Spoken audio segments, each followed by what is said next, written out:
মাওলানা সাহেব রাজনীতির কথা বলবে কেন? আপনি হুজুর মানুষ, একটু অজু গোসল কুলুক ঢিলা শিখাবেন, আপনি রাজনীতির কথা বলবেন কেন? যে বলছে সে অজু জানে না, যে আমাকে বলছে যে মাওলানা মানুষ আপনি, আপনি হুজুর মানুষ, আপনি ঢিলা কুলুকের ফজিলত শিখাবেন, আপনি রাজনীতির কথা বলতে গেছেন কেন? কাপুরুষ, রাজনীতি তুমি করবে? রাজনীতি আলেম করবে, রাজনীতি আলেম বুঝে। এই পৃথিবী আল্লাহ, এই পৃথিবী বিধান চলবে কার? আল্লাহ। তুমি তো সামান্য মাত্র 56,000 বর্গ মাইলের একটা ইউনিটের সভাপতি, তাই তুমি আমাকে বলছো রাজনীতি তুমি করবা? ওমর ইবনুল খাত্তাব ছিল অর্ধ পৃথিবীর প্রধানমন্ত্রী। বলো তো কি পৃথিবীর?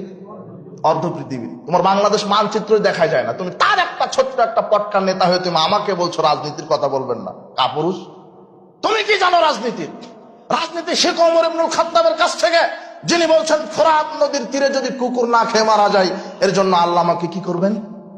ধরবেন। তার কাছ থেকে রাজনীতি শেখো। রাজনীতি শেখো ওমরের কাছ থেকে, যিনি আটার বস্তা কাঁধে নিয়ে ভিক্ষুকের বাড়িতে, ফকির মিসকিনের বাড়িতে আটার বস্তা পৌঁছে দেয়, আর তুমি সেই তেল আটার বস্তা চুরি করো। তুমি আমার রাজনীতিবিদ মানে? তোমাকে আমি ঘৃণা করি। তুমি দুর্নীতিবাজ, তুমি গদ্দার, তুমি চাঁদাবাজ, তুমি চেটা, তুমি বাটপার, তুমি জাতির সামনে প্রতারণা দিচ্ছ। তোমাকে আল্লাহ হেদায়েত দান করো। তুমি কি বুঝো রাজনীতির? তুমি কি বুঝো? রাজনীতির উল্টাটাই হচ্ছে দুর্নীতি, এটাই তুমি বুঝো। আশ্চর্য কথা, তুমি কি বুঝেছ?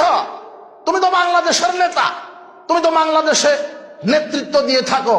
এদেশ মুসলমান, এদেশে মুসলমানের, এই দেশ চলবে আল্লাহর বিধানে, এটাই আক্ষেপ। আল্লাহ, তুমি আমাদের এই রাহাজানি, তুমি আমাদের এই আক্ষেপ তুমি কবুল করো। বাংলাদেশে তাওহীদ প্রতিষ্ঠা করো আল্লাহ, তুমি কবুল করো।